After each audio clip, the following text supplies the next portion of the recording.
నమస్తే Santosh, welcome to focus. కొత్తగా 3 జిల్లాలు 5 డివిజన్లు, ఇక నుంచి మొత్తం 29 జిల్లాలు 82 రెవెన్యూ డివిజన్లు 680 మండలాల స్వరూపం ఆంధ్రప్రదేశ్. కొత్త జిల్లాలు రెవెన్యూ డివిజన్లతో పాలనా కేంద్రాల స్వరూపం ఎలా మారబోతోంది? పోలవరం, మదనపల్లె, మార్కాపురం జిల్లాల ఏర్పాటు వెనుక ప్రభుత్వం చేసిన కసరత్తు ఏంటి?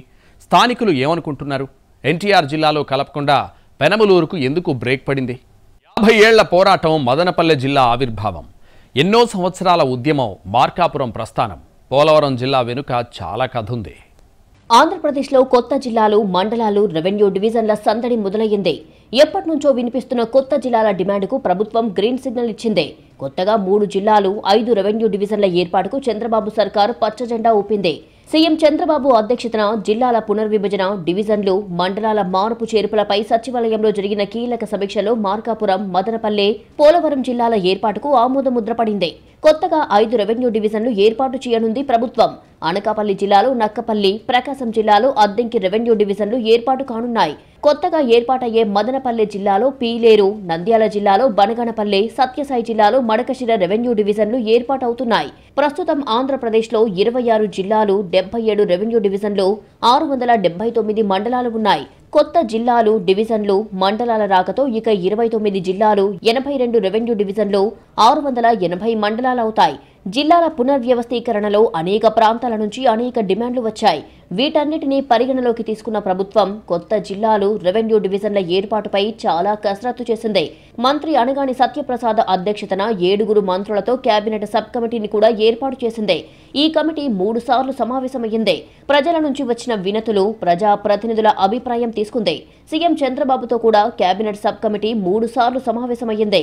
కొత్త డివిజన్లు, మండలాల ఏర్పాటు, జిల్లా ప్రధాన కేంద్రాల మార్పులపై ప్రజా ప్రతినిధులు, ప్రజా సంఘాల నుంచి మంత్రివర్గ ఉపసంఘానికి విన్నపాలు, డిమాండ్లను వడబోసింది.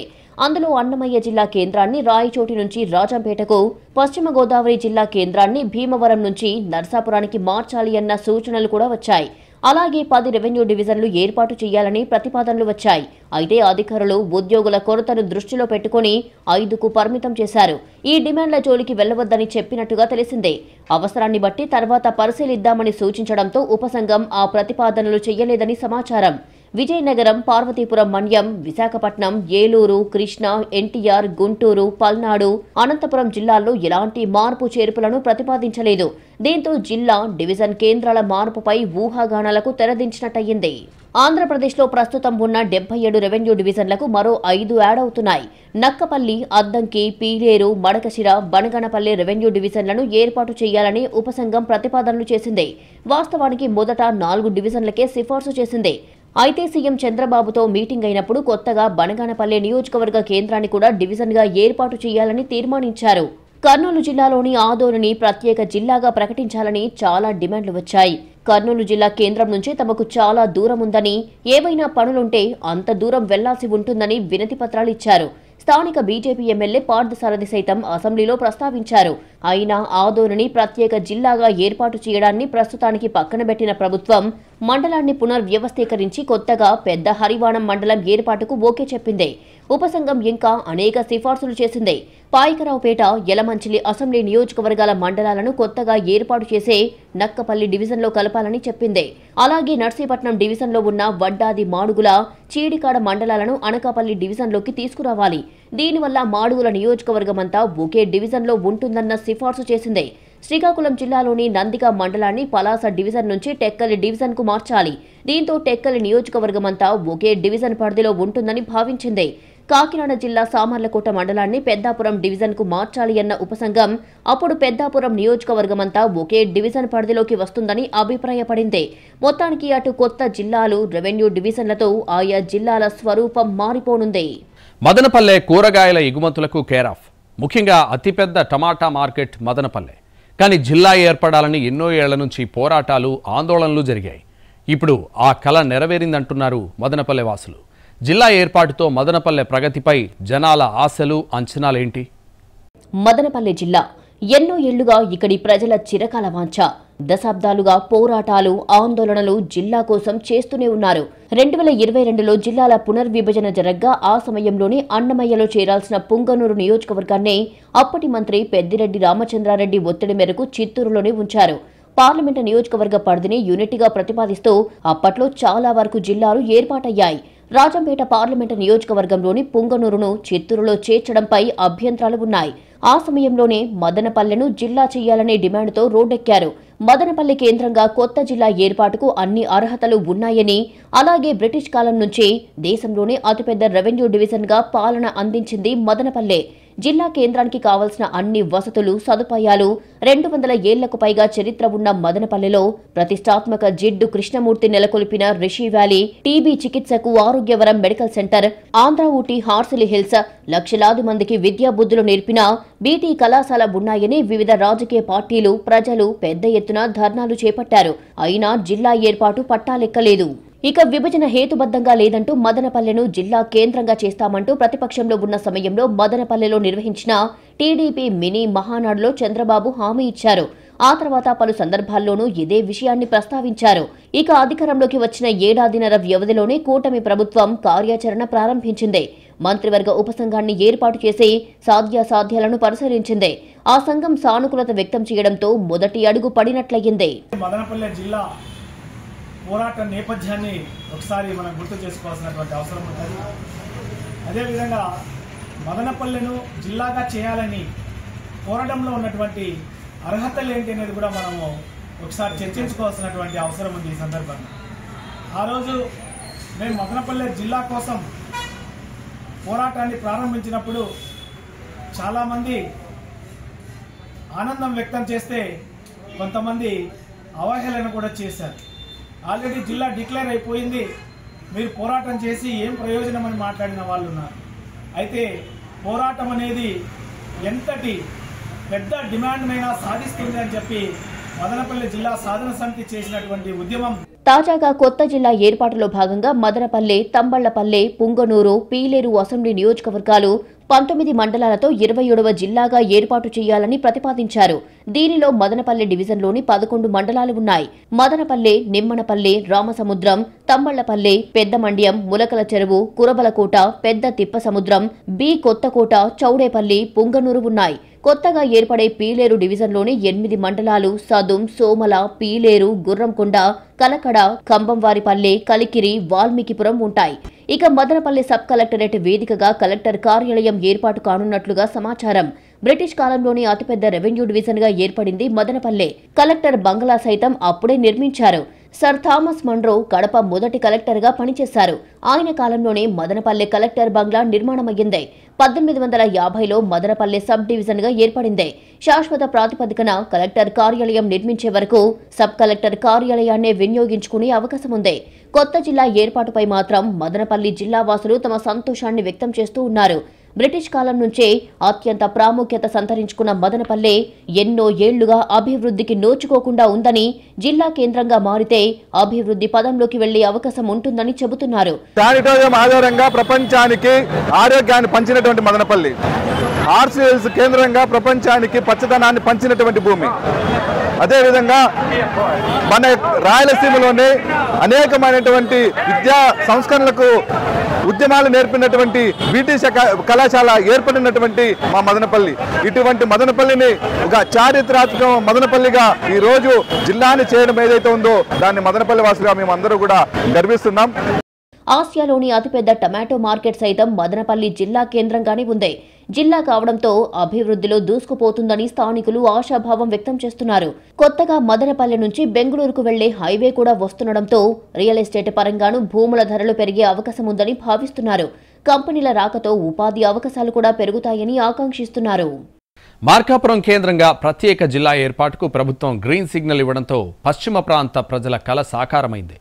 దశాబ్దాలుగా ఎదురు చూస్తున్న వారి ఆకాంక్షలకు అనుగుణంగా కొత్త జిల్లా ఏర్పాటుకు ఆమోదముద్ర పడింది.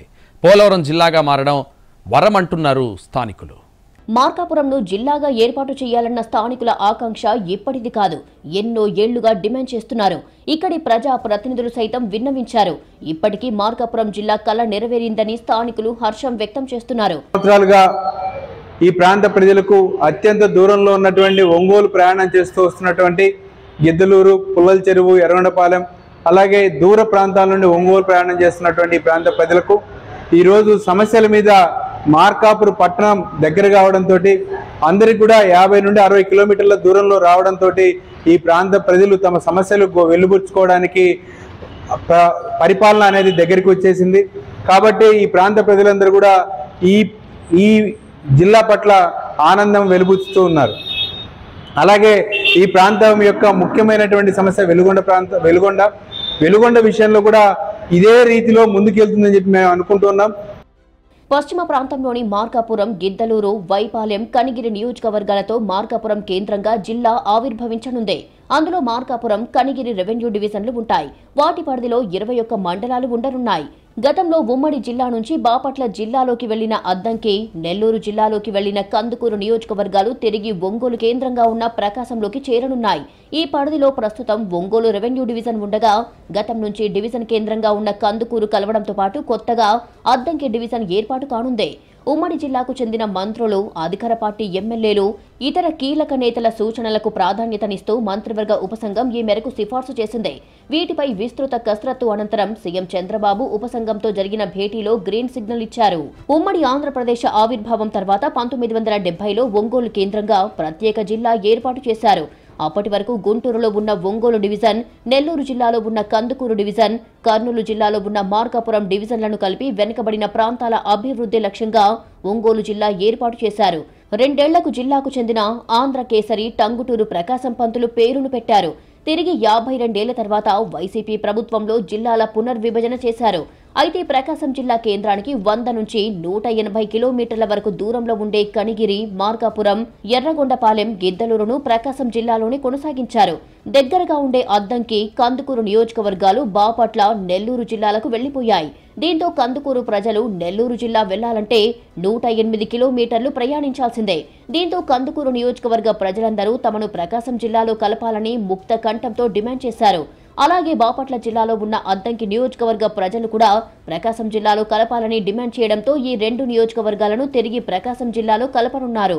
దీంతో కందుకూరు, కొండపి, ఒంగోలు, సంతనూతలపాడు, అద్దంకి, దర్శి నియోజకవర్గాలు ప్రకాశం జిల్లాలోనే ఉండనున్నాయి. ముఖ్యమంత్రి చంద్రబాబు నాయుడు గారు, కూటమి నేతలు ఈ ప్రాంత ప్రజానీకానికి గౌరవంగా మార్కాపురం జిల్లా ప్రకటించడం మార్కాపురం జిల్లా పోరాట కమిటీ చైర్మన్గా స్వాగతిస్తున్నాం. ముందు ఈ యొక్క జిల్లాను ప్రకటించడమే కాకుండా ఈ మార్కాపురం జిల్లా అభివృద్ధికి కేంద్ర రాష్ట్ర ప్రభుత్వాలు పూర్తి సహకారం సాధారణ ఎన్నికల సమయంలో ప్రజల ఆకాంక్షలకు అనుగుణంగా మార్కాపురం కేంద్రంగా ప్రత్యేక జిల్లాను ఏర్పాటు చేస్తామన్న చంద్రబాబు కందుకూరు, అద్దంకి నియోజకవర్గాలను తిరిగి ఒంగోలు జిల్లాలోకి చేర్చుతానని హామీనిచ్చారు. అందుకు అనుగుణంగా పునర్విభజనకు గ్రీన్ సిగ్నల్ ఇచ్చారు. అయితే దర్శి నియోజకవర్గాన్ని కూడా తొలుత మార్కాపురం జిల్లాలో కలుపుతారని చర్చ సాగినప్పటికీ ఆ ప్రాంత ప్రజల కోరిక మేరకు ప్రకాశంలోనే కొనసాగిస్తున్నారు. మరోవైపు మార్కాపురం జిల్లాతో పాటు ఆ ప్రాంతంలో గిద్దలూరు డివిజన్ ఏర్పాటును తొలుత పరిశీలన చేసినా తర్వాత దానిని ఆపేసి కనిగిరి డివిజన్లోకి గిద్దలూరు నియోజకవర్గం మొత్తాన్ని చేర్చనున్నారు. మార్కాపురం జిల్లా ప్రకటించడాన్ని సిపిఎంగా మేము అభినందిస్తున్నాం. ఎందుకంటే 50 ఏళ్ల కళ ఇది. మొత్తం 50 మంది ప్రజలు ఎప్పటి నుంచో కలలు కంటున్న ఈ ప్రాంతాన్ని జిల్లా చేయడం. ఎందుకంటే జిల్లా సెంటర్కు సుదీర్ఘ ప్రాంతం వెళ్ళాలంటే చాలా కష్టదూరం. అట్లాగే అత్యంత రాష్ట్రంలోనే ప్రకాశం జిల్లా వెనకబడ్డ జిల్లాలోనే మార్కాపురం ఇంకా అతి దారుణంగా వెనకబడి ప్రాంతం. అటువంటి పరిస్థితుల్లో జిల్లా అయితే అభివృద్ధి అవుతుందని మేమంతా సంతోషిస్తున్నాం. జిల్లా అయింది, ప్రకటించేందుకు చాలా సంతోషం. మార్కాపురాన్ని కేంద్రంగా మార్కాపురం జిల్లా ఏర్పడడం ఈ ప్రాంత ప్రజలందరికీ కూడా మంచిది. అయితే ఇదే క్రమంలో మార్కాపురానికి అతి దగ్గరలో ఉన్నటువంటి దొనకొండ మండలాన్ని, కుర్చేడు మండలాన్ని తీసుకెళ్లి మళ్ళీ ప్రకాశం జిల్లా ఒంగోలు కలపడం వల్ల ఆ ప్రాంత ప్రజలు కూడా తీవ్రమైనటువంటి ఇబ్బంది పడతారు. దర్శి నియోజకవర్గం పేరుతో దొనకొండను అట్లాగే కుర్చేడును తీసుకెళ్లి కూడా ఒంగోలు కలిపితే ఈ ప్రాంత ప్రజలు చాలా ఇబ్బంది పడతారు. ఎందుకంటే మార్కాపురానికి చాలా దగ్గర, అంటే 8 కిలోమీటర్ల దూరంలో ఉన్నటువంటి సిద్ధాయపాలెం లాంటి ప్రజలు ఒంగోలు వెళ్లాలంటే తీవ్రమైన ఇబ్బందులు పడతారు. అలాగే మార్కాపురం, వైపాలెం నియోజకవర్గాలను మార్కాపురం డివిజన్లో ఉంచారు. ప్రస్తుతం నెల్లూరు జిల్లాలో ఉన్న రామాయపట్నం పోర్టు తిరిగి ప్రకాశం జిల్లాలో కలవనుండడంతో జిల్లా పారిశ్రామికంగా అభివృద్ధి చెందే అవకాశాలు ఉన్నాయి. జిల్లాలో గ్రైనేట్, ఆక్వా, పొగాకు వంటి రంగాలు ఉన్నాయి. జిల్లా నుంచి ఇతర దేశాలకు కృష్ణపట్నం పోర్టు నుంచి ఇతర దేశాలకు ఎగుమతులు అవుతున్నాయి. ప్రస్తుతం రామాయపట్నం పోర్టు నిర్మాణంలో ఉంది. ఆ పోర్టు నిర్మాణం పూర్తయితే ఇక్కడి నుండే ఎగుమతులు జరిగే అవకాశాలు ఉన్నాయి. పోర్టుతో పాటు ఒంగోలు నియోజకవర్గంలోని అల్లూరు, ఆలూరు, బీరంగుంట మధ్య ఎయిర్పోర్టు నిర్మాణానికి కూడా అడుగులు పడుతున్నాయి. అందులో భాగంగా కేంద్ర విమానయాన సంస్థ అధికారులు కూడా ఆ ప్రాంతాన్ని పరిశీలించి విమానాశ్రయ ఏర్పాటుకు ఆమోదయోగ్యంగా భూములు ఉన్నాయని కేంద్ర రాష్ట్ర ప్రభుత్వాలకు నివేదికలు ఇచ్చింది. జిల్లా రాజకీయ సమీకరణలు కూడా మారే అవకాశాలు ఉన్నాయి. అయితే కూటమి ప్రభుత్వం కొత్త జిల్లాగా మార్కాపురాన్ని ఏర్పాటు చేసి వదిలేయకుండా వెనుకబడిన ఈ ప్రాంతంలోని 4 నియోజకవర్గాలను కూడా అభివృద్ధి చేయాలని స్థానికులు కోరుతున్నారు. తాజాగా ఏర్పాటు చేసిన జిల్లాల్లో మదనపల్లె, మార్కాపురం తర్వాత మూడోది పోలవరం. 29వ జిల్లాగా ఏర్పడుతోంది పోలవరం. ప్రస్తుతం అల్లూరి సీతారామరాజు జిల్లాలో ఉన్న రంపచోడవరం, చింతూరు రెవెన్యూ డివిజన్లతో రంపచోడవరం కేంద్రంగా పోలవరం జిల్లాను కొత్తగా ఏర్పాటు చేయాలని ఉపసంఘం ప్రతిపాదనలు చేసింది. దీనిలో మొత్తం 11 మండలాలు, రంపచోడవరం డివిజన్లోని 7 మండలాలు, చింతూరు డివిజన్లోని 4 మండలాలు ఉంటాయి. పోలవరం నియోజకవర్గం దీని పరిధిలో లేకున్నా జిల్లాకు పోలవరం పేరు పెట్టింది ప్రభుత్వం. ముంపు మండలాలతో తొలుత పోలవరం ప్రత్యేక అథారిటీని ఏర్పాటు చేయాలని ఉపసంఘం సిఫార్సు చేసినా ముఖ్యమంత్రి నిరాకరించారు. ముంపు మండలాల అభివృద్ధికి కొత్త జిల్లా ఏర్పాటు చేస్తామని గతంలో ఇచ్చిన హామీ మేరకే జిల్లాకు గ్రీన్ సిగ్నల్ ఇచ్చారు. దీంతో రంపచోడవరం కేంద్రంగా పోలవరం జిల్లాను ఏర్పాటు చేయాలని ఉపసంఘం సిఫార్సు చేసింది. మొత్తానికి కొత్త జిల్లాల ఏర్పాటుతో కొన్ని జిల్లాల రూపురేఖలు మారనున్నాయి. పాలనా సౌలభ్యం మెరుగవుతుందని ప్రభుత్వం భావిస్తోంది.